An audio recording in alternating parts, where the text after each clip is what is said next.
Baik, terima kasih. Shalom untuk kita semua. Kita bersyukur untuk kasih setia Tuhan, untuk pertolongan Tuhan dalam hidup kita, di mana kita boleh terus menjalani, menikmati akan kasih dan pemeliharaan Tuhan. Dan memang secara khusus hari ini kita akan belajar bersama-sama berbicara tentang sedap, jangan ditelan, pahit, jangan dimuntahkan. Satu tema yang cukup membuat berpikir luar biasa ketika berbicara seperti ini. Karena sesuatu yang enak, sesuatu yang nikmat, sesuatu yang sedap itu sulit untuk tidak ditelan. Ketika berbicara pahit, cenderung juga pasti tidak disukai. Tapi dari sini kita bisa belajar seperti apa sebenarnya ketika kita berbicara tentang tema yang diberikan pada hari ini. Namun sebelumnya mari kita tunduk kepala dan kita berdoa. Terima kasih ya Tuhan, kami sungguh bersyukur untuk siang hari ini. Tuhan boleh menolong setiap kami, boleh memimpin setiap kami, dan kami percaya ketika kami boleh bersama-sama di dalam persekutuan ALF ini melalui Zoom, kami percaya itu semua karena kasih Tuhan dan pimpinan Tuhan dalam hidup kami. Saat ini kami mau merenungkan firman-Mu, biarlah Tuhan menolong setiap pribadi kami, memperlengkapi setiap kami dengan hikmat pengetahuan yang daripadamu, sehingga kebenaran firman-Mu boleh menjadi nyata bagi kami semua dan kami hidup di dalam kehendak dan ketetapan Tuhan. Dalam nama Tuhan Yesus Kristus, kami bersyukur, kami berdoa. Haleluya. Amin. Sedap jangan ditelan, pahit jangan dimuntahkan. Mari kita bersama-sama melihat di dalam Yohanes 1 Yohanes pasal yang ketiga ayat yang ke-13 dikatakan oleh kebenaran firman Tuhan seperti ini. Janganlah kamu heran, saudara-saudara, apabila dunia membenci kamu. Satu bagian kebenaran firman Tuhan yang begitu luar biasa digambarkan oleh Rasul Yohanes tentang kehidupan orang yang percaya, tentang kehidupan orang yang sudah berpindah daripada gelap kepada terang, tentang kehidupan orang-orang yang sekarang menjadi gereja Tuhan. Dikatakan, jangan kamu heran saudara-saudara. Artinya lagi mengungkapkan sesuatu yang terjadi di dalam kehidupan dunia ini. Kadang berbeda dengan apa yang kita berpikirkan. Berbeda dengan apa yang kita harapkan. Apalagi kalau kita dibenci oleh dunia. Kemudian, di dalam ayat selanjutnya kita bisa juga membaca di dalam Yohanes 15 ayat 18 sampai 19. Satu bagian kebenaran firman Tuhan yang hampir sama pesannya ketika berbicara tentang dunia. Jikalau dunia membenci kamu, ingatlah bahwa ia telah lebih dahulu membenci aku daripada kamu. Sekiranya kamu dari dunia, tentulah dunia mengasihi kamu sebagai miliknya. Tetapi karena kamu bukan dari dunia, melainkan aku telah memilih kamu dari dunia, sebab itulah dunia membenci kamu. Kebenaran firman Tuhan terus menerangi, terus mencerahkan buat kita ketika melihat bagian ini. Siapa yang tidak suka dengan dunia? Toh kita ada di dalam dunia. Siapa yang tidak dapat menikmati kesenangan dunia? Kita ada di sana. Tetapi kita dituntut untuk tidak seperti itu. Tetapi ketika kita dituntut untuk tidak hidup seperti dunia, dikatakan dunia membenci kamu. Kemudian ayat selanjutnya, Yohanes 17 ayat 14. Aku telah memberikan firman-Mu kepada mereka, dan dunia membenci mereka. Karena mereka tidak berasal dari dunia. Sama seperti aku tidak berasal dari dunia. Dari sini kita bisa belajar bersama-sama ketika berbicara tentang dunia. Kalau berbicara dunia, maka kita menemukan di dalam perjanjian lama digambarkan bahwa dunia itu sebagai tempat yang sangat teratur. Tempat yang teratur, yang tertata rapi, yang di dalamnya sesuatu yang sangat nampak, sangat indah dan enak untuk dinikmati. Kemudian dunia juga memberikan pengertian sebagai tempat yang baik dan indah. Maka ketika manusia hadir di dalam dunia, betapa nyamannya ketika kita ada di dalam dunia ini. Karena Tuhan merancang dengan caranya dunia seperti apa. Dunia alam semesta yang teratur rapi dan manusia ada di sana. Waduh, indah sekali kita menikmati. Kalau kayak di Jakarta, kita ke Bogor aja kita bisa menikmati sesuatu yang berbeda. Karena udah biasa di Jakarta, tetapi ketika ke Bogor, ke Puncak, ada sesuatu yang berbeda, yang tampak sudah ditata dengan baik, sehingga menjadi tempat yang indah bagi kita. Kemudian, dunia dikatakan oleh firman Tuhan, dijadikan oleh firman Tuhan. Maka dunia dalam bagian ini memberikan satu gambaran bahwa tempat yang sangat baik. Namun yang ada di sisi lain kita melihat bahwa ada sesuatu yang berbeda ketika kita berbicara tentang dunia dalam perjanjian lama. Dunia juga diartikan sebagai manusia. Artinya bagaimana dikatakan bahwa dunia yang diciptakan oleh Tuhan dan manusia ada di sana. Maka dikatakan sebagai dunia manusia.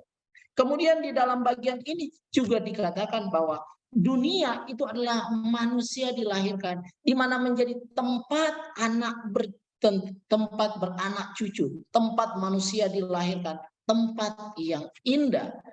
Kemudian ketika berbicara dunia, maka di dalam perjanjian baru kita menemukan ada sesuatu yang berbeda. Dunia juga ditawarkan iblis kepada Kristus. Ada satu kemewahan, ada satu kemegahan yang luar biasa yang terjadi, yang dilihat oleh manusia tentang dunia ini. Bahkan iblis sendiri mengungkapkan tentang kemegahan dunia itu. Maka dari sini kita bisa melihat luar biasa ketika berbicara tentang dunia. Kemudian yang berikutnya kita melihat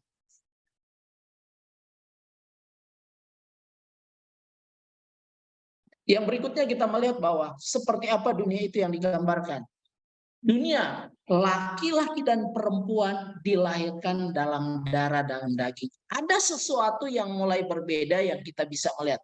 Laki-laki dan perempuan dilahirkan dalam darah dan daging. Maka ungkapan dunia berbicara di mana manusia, baik laki-laki dan perempuan, yang lahir atas kemauan seorang laki-laki dan kemauan seorang perempuan yang lahir dalam bentuk darah dan daging. Itu juga menunjuk kepada bagaimana Kristus hadir sebagai manusia biasa. Kemudian hal yang berikutnya, yang terakhir kita bisa melihat bahwa lahirnya dunia dan yang digambarkan sebagai manusia yang ada di dalamnya dan yang menjadi tujuannya adalah bagaimana harusnya dunia ini adalah memantulkan kemuliaan Tuhan. Maka hadirnya manusia harusnya itu memantulkan kemuliaan Tuhan. Tetapi sekarang ketika manusia menjadi salah di hadapan Tuhan, menjadi berdosa di hadapan Tuhan, sekarang kehilangan kemuliaannya. Jadi dunia yang teratur sekarang menjadi dunia yang tidak teratur. Dunia yang indah yang menawarkan segala macam kemegahan sekarang menjadi berbeda. Tetapi itulah yang terjadi. Maka di dunia khususnya di dalam perjanjian baru memberikan satu pengertian yang luar biasa ketika dikatakan bahwa dalam perjanjian baru khususnya dalam tulisan Yohanes yang kita barusan baca tadi, maka dunia itu selalu dikaitkan, dihubungkan dengan yang bukan dikehendaki Allah, bertentangan dengan Allah. Awalnya menjadi kesukaan, sekarang menjadi bertentangan dengan Tuhan. Itulah dunia. Kemudian bagaimana karena dunia sudah tidak dikehendaki Allah, karena hidupnya bertentangan dengan kehendak Allah, karena dunia digambarkan yang adalah manusia itu hidup sesuai dengan hikmat akal budinya sendiri. Menjadi sesuatu yang berbeda. Tidak lagi fokus kepada apa tujuan semula dari Tuhan menciptakan dunia itu, termasuk manusia yang ada di dalamnya. Artinya apa sebenarnya? Ya, tidak lagi berdasarkan kehendak Allah. Artinya apa? Ketika manusia menjadi berdosa, Ketika manusia hidup dalam pelanggaran, maka kebanggaannya justru adalah lahir dari kegagalan manusia untuk bergantung kepada Tuhan. Dia mulai bergantung pada dirinya sendiri. Dia mulai hidup sesuai dengan keinginannya sendiri. Dia nggak peduli dengan kehendak Tuhan. Yang dia lihat apa yang menjadi mau dia. Makanya sesuatu yang enak, sesuatu yang nyaman bagi dia, dia anggap itu adalah hal yang baik bagi dia. Dan dia berusaha untuk menikmati yang namanya dunia itu yang sesuai dengan hidupnya. Itu menjadi kebanggaan. Maka nggak heran betapa banyak kita melihat kepada kehidupan kita sekarang ini. Betapa bangganya orang. Kegagalan dia untuk bergantung kepada Tuhan. Sekarang dia justru bergantung di luar Tuhan. Dia sibuk bergantung pada apa yang dia miliki. Dia bergantung pada kekayaannya. Dia bergantung dalam kehidupan keluarganya. Dia bergantung dengan kemegahan dunia. Tidak lagi kepada Tuhan. Kemudian yang kedua, ketamakan. Dunia yang awalnya teratur, sekarang menjadi dunia yang tamak, yang digambarkan manusia.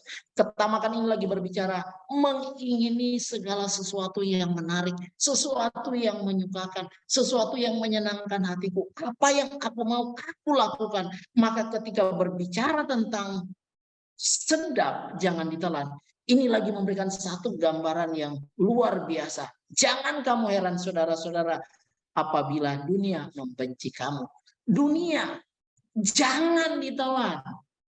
Mengapa? Dari sini kita sudah menemukan tentang arti kata dunia itu sendiri. Maka ketika dunia jangan ditelan, yang pertama, dunia memang sangat menarik hati. Dunia itu sangat menggoda. Dunia itu kenapa sangat menarik dan sangat menggoda? Karena memang sedap dipandang. Sesuatu yang menyenangkan ketika kita melihat kemegahan dunia, kegemerlapan dunia ini. Maka banyak orang justru sekarang mulai terarah ke sana. Memang sedap dipandang. Maka hal ini mau mengingatkan ketika Hawa melihat apa yang dia ditunjukkan di Taman Eden. Ketika dia melihat buah pohon pengetahuan yang baik dan jahat itu. Yang memberi pengertian bagaimana dikatakan itu enak, sedap, kemudian dikatakan bagaimana enak dipandang, memberikan pengertian yang dan menarik hati. Dunia memang sangat menarik bagi kita dan setiap kita memang suka dengan dunia itu. Kemudian yang kedua, kita ingin menikmati dunia. Maka ketika kita hadir sebagai orang yang percaya di dalam dunia, kenapa dibilang kita harus berhati-hati? Karena godaan dunia itu sangat luar biasa. Dia sangat mengkorupsi waktu kita. Sehingga apa? Ketika kita ingin menikmati apa yang ada di dalam dunia, justru menjadi berbeda. Maka ketika kita dibilang sedap dipandang, ingin dinikmati, justru kalau makanan, biasanya kalau bilang sedap, wah, jangan coba-coba tahan. Pasti kita mau. Tetapi kalau kita mencoba makan dan berlebihan, ternyata bermasalah dalam diri kita. Ada sesuatu yang salah yang bisa terjadi dalam hidup kita. Makanya menarik hati di sini memberikan gambaran sesuatu yang menarik hati kita. Cenderung kita akan berusaha untuk mendapatkannya.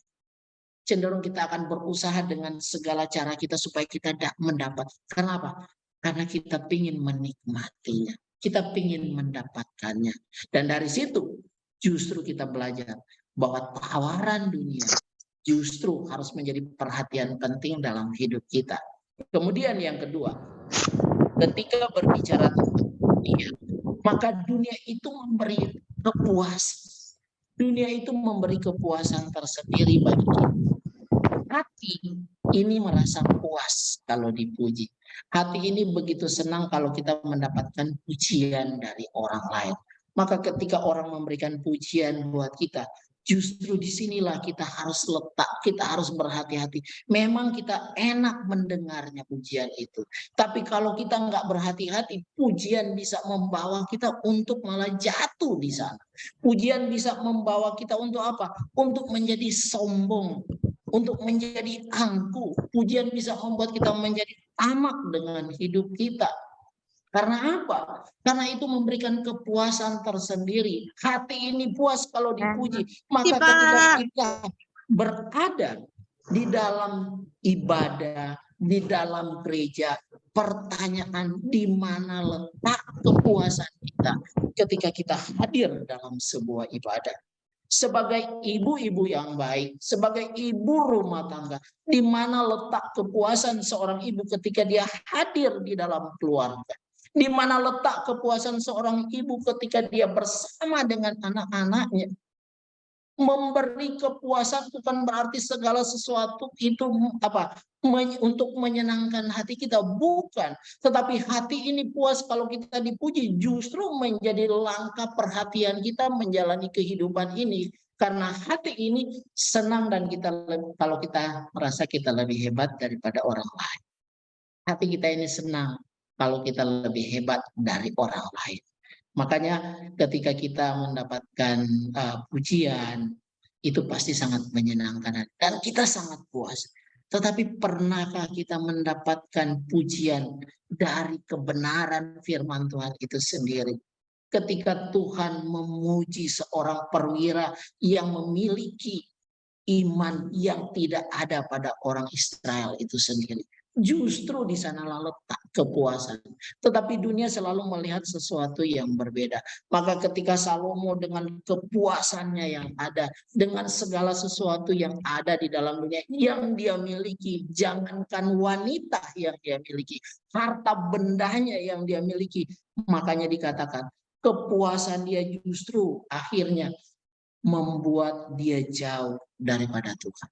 Dunia menawarkan keindahan, dunia menawarkan kenyamanan. Maka hati ini senang kalau semua keinginan kita tercapai. Maka dari sini kita bisa belajar bersama-sama. Ketika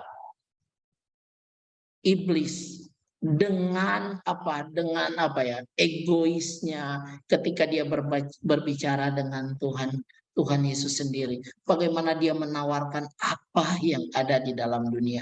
Kalau dia menawarkan kepada Hawa, Hawa langsung terpesona, Hawa langsung terpikat karena enak bagi dia. Maka dia langsung menelan apa yang ditawarkan. Tetapi ketika bertemu dengan Kristus, sesuatu yang berbeda. Ternyata apa yang ditawarkan oleh dunia kepadanya justru ditolaknya mentah-mentah. Hati kita senang kalau kita semua keinginan kita tercapai. Sebagai ibu-ibu pasti kita memiliki keinginan yang banyak dalam dunia ini, mencukupi apa yang kita harapkan terjadi dalam keluarga kita, mengharapkan keluarga yang bahagia, mengharapkan suami yang takut akan Tuhan, mengharapkan keluarga yang beribadah kepada Tuhan. Tetapi kalau hal itu tidak terjadi, maka hilanglah harapan, hilanglah kepuasan. Padahal sebenarnya ketika dunia memberi kepuasan tersendiri bagi kita, pasti ibadah pun kita akan jalani biasa-biasa saja.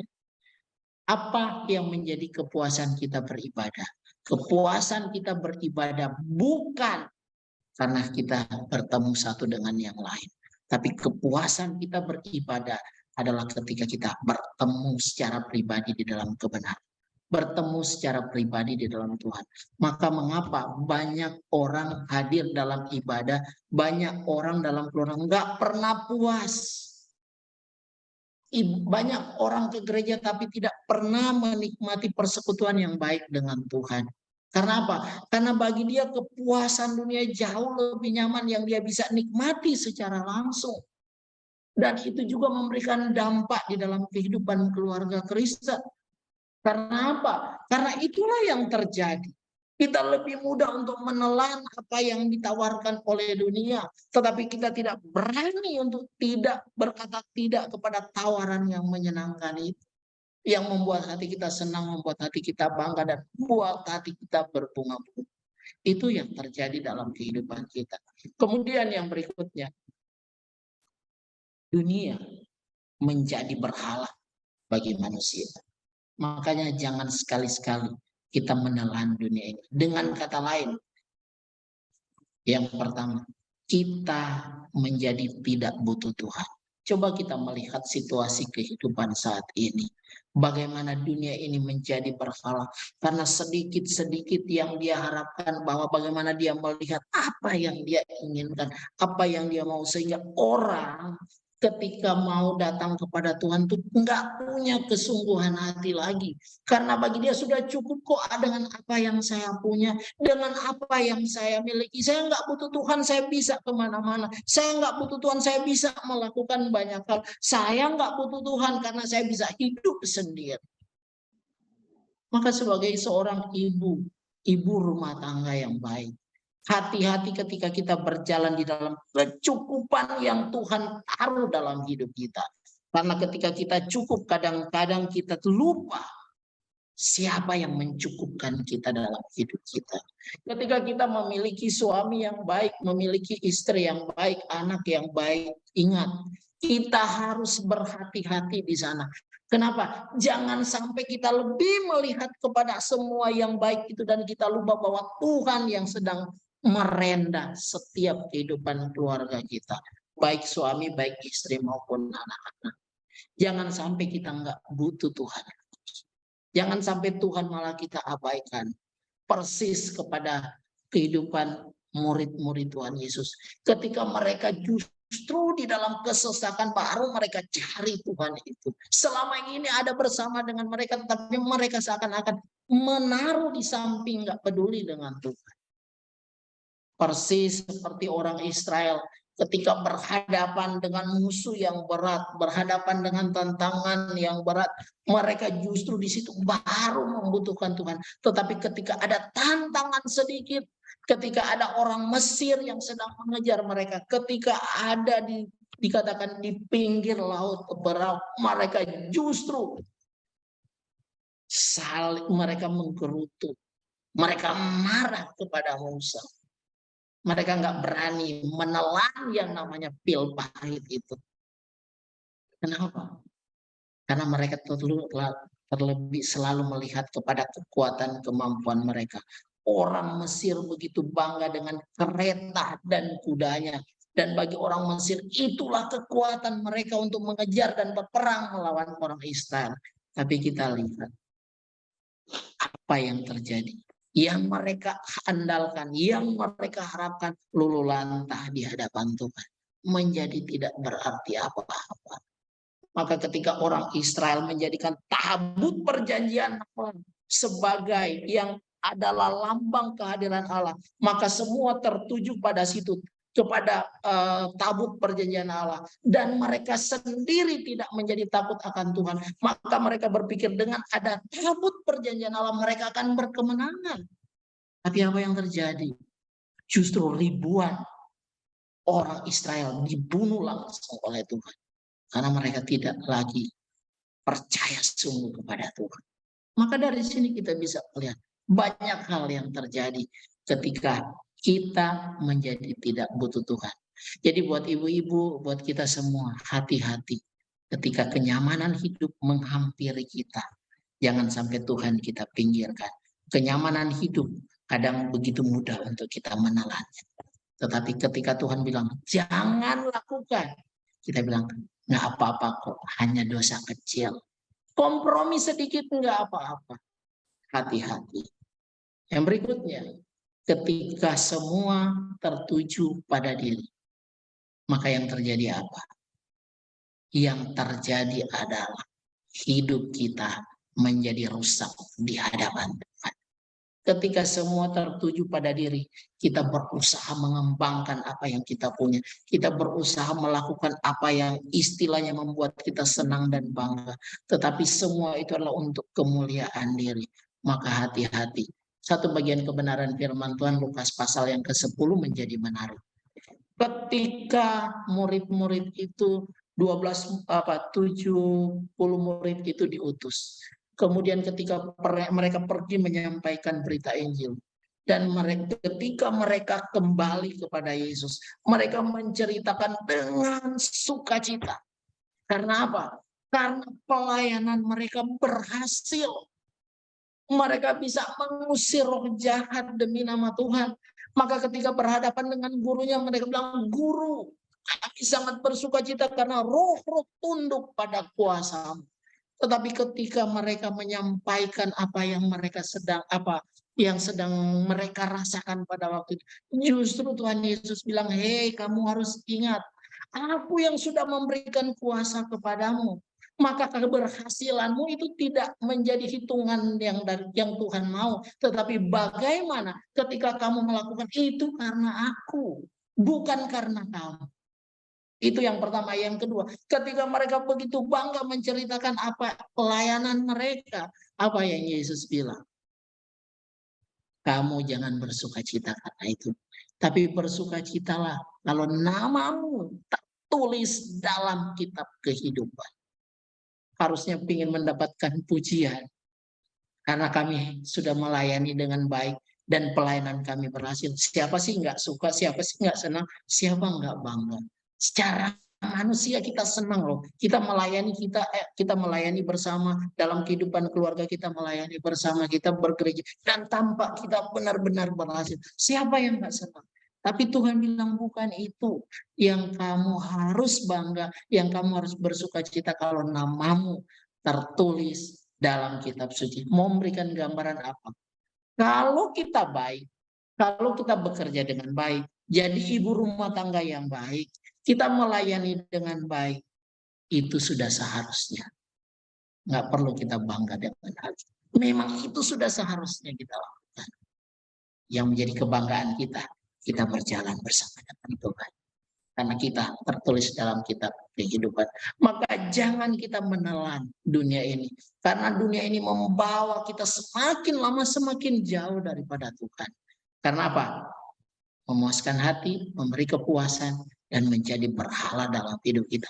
Kemudian yang berikutnya, pahit jangan dimuntahkan. Ini adalah sesuatu yang nggak mudah bagi kita. Kalau zaman dulu yang dikenal obat pahit itu kalau kita sakit malaria, itu sekitar tahun 85, 86, 87 musim malaria. Maka kalau minum obat malaria pasti pahit. Orang nggak suka, tapi harus minum obat itu supaya dia sembuh. Maka yang pertama, pahit jangan dimuntahkan, hidup benar. Satu kisah yang menarik. Ketika saya membaca bagian ini sudah biasa sebenarnya. Ketika kita membaca di dalam 1 Raja-Raja pasal yang ketiga, bagaimana dikatakan di sana, 2 perempuan sundal sama-sama punya anak. 2 perempuan sundal sama-sama punya anak, dan dikatakan 2 perempuan ini menghadap kepada Raja Salomo. Waktu mereka menghadap kepada Raja Salomo, yang satu mulai bercerita kepada raja bahwa raja, kami ini tinggal serumah. Kami punya anak, beda usianya cuma beda 3 hari. Yang satu lahir duluan, kemudian 3 hari kemudian dia juga punya anak. Dan ketika kami punya anak, yang satu itu tidur dengan anaknya dan dia meniduri anaknya dan dikatakan anaknya mati.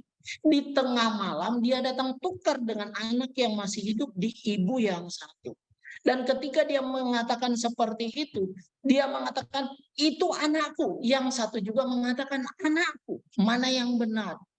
Tetapi menarik, ketika mereka di hadapan raja, ketika raja mengambil satu keputusan untuk mengatakan bahwa berikan aku pedang, biar anak itu dibelah menjadi 2 dan dibagi satu-satu, separuh-separuh. Tapi menarik, seorang ibu yang melahirkan yang anaknya masih hidup, dia punya kalimat yang menarik. Yang pertama, sesuatu yang sangat pahit bagi dia kalau anaknya dibunuh saat itu sangat pahit. Kemudian yang kedua, yang pahit bagi dia adalah ketika raja mengatakan seperti itu, maka dia berbelas kasihan. Ketika dia melepaskan haknya anak itu untuk diambil oleh perempuan yang bukan ibunya. Ketika mau melepaskan hak itu enggak gampang. Itu adalah keputusan yang pahit.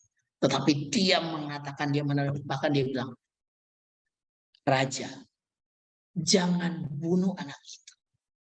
Tapi biarkan anak itu hidup. Berikanlah kepadanya. Maka dari sini saya melihat kisah 2 perempuan sundal ini menunjukkan satu sikap hidup yang benar yang luar biasa. Dia berani menerima kenyataan yang pahit sebelum akhirnya dipulihkan oleh keputusan Salomo. Maka dari sini kita bisa melihat waktu memutuskan untuk hidup benar, kadang kita harus mengorbankan hak kita. Dan itu memang pahit bagi kita. Kadang kalau kita buat bicara mau hidup benar itu enggak mudah bagi kita. Untuk menjalani sebagai orang yang hidup benar ternyata itu enggak gampang bagi kita. Persis ketika sikap dari Maria. Ketika dia mendengar dia akan mengandung. Ketika dia mendengar dia akan melahirkan seorang laki-laki yang bernama Yesus. Alkitab menuliskan sesuatu yang luar biasa. Dia awalnya ragu, awalnya seperti dia mau menolak, tapi keputusan dari hidupnya adalah bagaimana dia meminum yang pahit itu. Dia mengambil yang pahit itu. Dia tidak memuntahkan apa yang disampaikan oleh malaikat kepadanya. Jadilah pada aku ini hanya hamba, jadilah sesuai dengan perkataan. Itu adalah sesuatu yang luar biasa. Dan itu adalah hal yang gak mudah bagi Maria. Menjalani yang pahit itu gak mudah. Tetapi realita, ada perempuan-perempuan yang luar biasa yang dikisahkan oleh Alkitab. Berani melepaskan hak, berani menerima yang pahit dengan satu tujuan. Supaya mereka tidak salah dalam hidup mereka. Maka dari sini kita bisa belajar. Untuk hidup benar memang butuh perjuangan. Kita harus berjalan mengikuti rel yang benar. Kemudian yang berikutnya, pahit jangan dimuntahkan. Hidup beriman. Kalau bicara hidup beriman, kita semua pasti berkata kita beriman. Bahkan akhir-akhir khususnya Gereja Reformasi Indonesia membahas tentang Yakobus berbicara tentang iman. Kita sedikit melihat kebenaran firman Tuhan. Ketika berbicara hidup beriman, maka kita menemukan sesuatu yang luar biasa yang terjadi kepada Daniel, Sadrak, Mesak, Abednego. Hidup beriman bukan hanya kata-kata, tetapi ditampilkan dalam setiap konsekuensi hidup mereka. Maka menjadi orang yang beriman, dia harus menerima sebuah konsekuensi yang kadang gak mampu untuk dia hadapi secara pribadi. Maka buat kita sebagai ibu-ibu yang beriman, yang rajin beribadah, yang percaya kepada Tuhan, sebenarnya sejauh mana kita membuktikan iman kita melalui perbuatan. Jangan sampai kita menjadi dibilang, oh iya beriman tapi perbuatannya nggak nampak. Beriman tetapi tidak nyata dalam kehidupannya. Kalau kemarin kita sudah sama-sama belajar bagaimana jangan sampai kita hanya menjadi beragama Kristen dan bukan menjadi orang Kristen. Banyak orang Kristen yang ada di dalam gereja, tapi belum tentu nyata perbuatan imannya di sana. Jangan sampai itu kita. Tapi hidup yang beriman, kita tunjukkan perbuatan kita. Kita buktikan bahwa kita beriman. Maka ketika kita memilih untuk beriman, jangan, ini memang berat bagi kita. Ini memang pahit bagi kita. Karena Daniel, Sadrak, Mesak mengambil pilihan iman yang luar biasa. Mereka nggak peduli dengan apa yang terjadi dalam hidup mereka. Tapi yang mereka peduli, mereka tetap beriman pada Tuhan. Maka itu menjadi kekuatan yang luar biasa. Itu sesuatu yang benar-benar nyata dalam kehidupan kita. Maka buat kita sebagai ibu-ibu ALF, sejauh mana kita tetap memuntahkan hidup benar kita. Adakah kita nggak mampu mempertahankannya? Adakah kita mungkin sekarang menjadi lemah? Mungkin sekarang kita dalam kehidupan keluarga kita mungkin nggak sehati. Dalam kehidupan bergereja mungkin kadang kita ada permasalahan. Tapi adakah itu membuat kita menjadi lemah dan goyah? Lagi-lagi beriman itu harus tetap tertuju pada kehendak Tuhan. Dan kehendak Tuhan itu menunjukkan perbuatan kita yang benar. Jadi biarlah firman Tuhan hari ini terus mengingatkan kita bahwa sedap jangan ditelan, pahit jangan dimuntahkan. Dan akhirnya kita mengingat seperti apa kebenaran firman Tuhan yang mengatakan buat kita. Janganlah menjadi sama dengan dunia.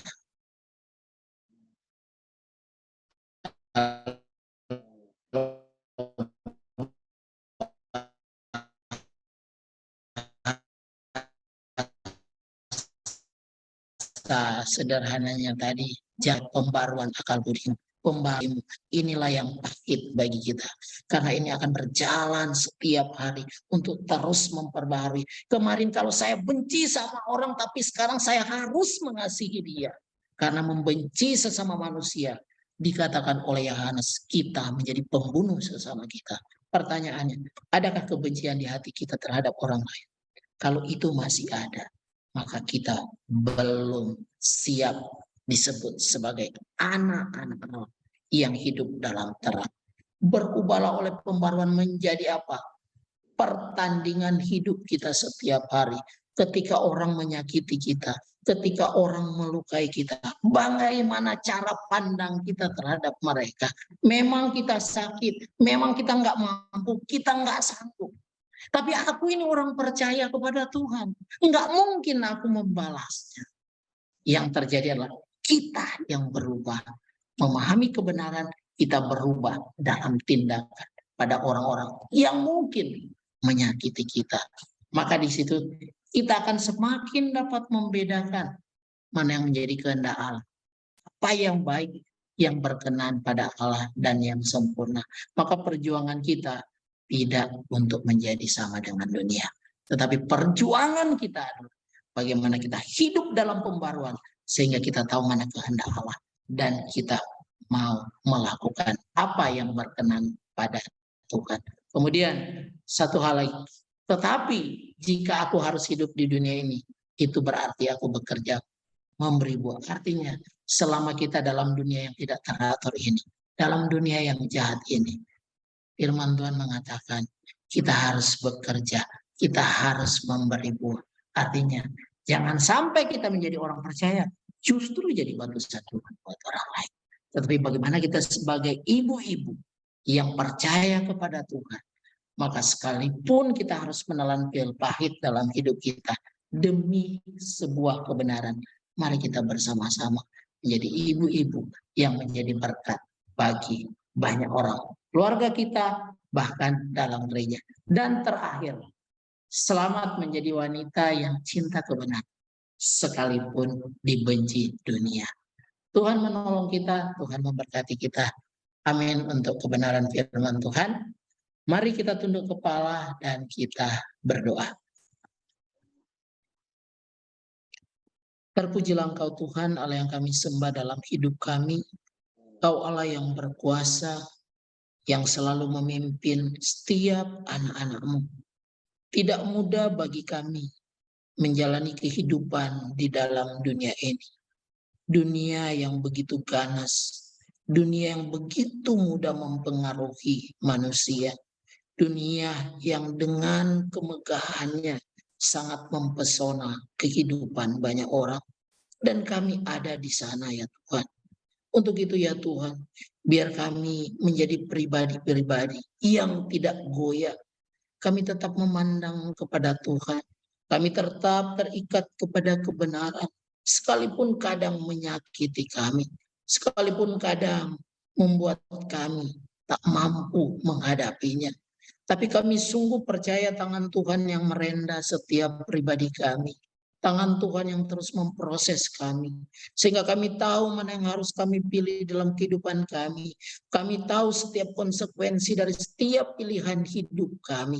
Tetapi kami percaya ketika kami tetap melakukan kebenaran-Mu, kami tetap mencintai kebenaran-Mu, sekalipun itu memang sulit. Tapi Tuhan mengatakan, Tuhan senantiasa memberi kekuatan bagi kami untuk terus menapaki kehidupan kami setiap hari. Secara khusus buat kami, ibu-ibu yang hadir pada siang hari ini, biarlah Tuhan yang terus menolong kami, memampukan kami untuk berjalan sebagai anak-anak Allah. Dunia memang membenci setiap anak-anak Allah, tetapi dunia tidak bisa menenggelamkan kasih Kristus yang besar yang ada dalam setiap kehidupan kita. Karena kita adalah terangnya Tuhan yang hadir dalam dunia untuk menerangi dunia sekitar. Terima kasih ya Tuhan. Kami bersyukur di dalam nama Tuhan Yesus Kristus. Kami bersyukur dan berdoa. Haleluya. Amin. Saya serahkan kembali kepada Ibu Nevi. Terima kasih Pak Julius buat firman Tuhan yang begitu luar biasa yang mengajarkan kita ya bagaimana kita diberi hikmat ya, minta hikmat kepada Tuhan untuk supaya kita bisa ya, tadi saya ada catat beberapa hal menyikapi sedap jangan ditelan dan pahit jangan dimuntahkan ya. Jadi Tuhan kiranya menolong kita bagaimana memandang dunia ini ya, dan berpegang teguh kepada firman Tuhan dan menjadi pelaku firman Tuhan, karena firman Tuhan yang memberikan kepada kita kehidupan. Ya, bagi Bapak Ibu, khususnya ibu-ibu yang ingin bertanya, dipersilahkan. Ada pertanyaan atau sharing, dipersilahkan.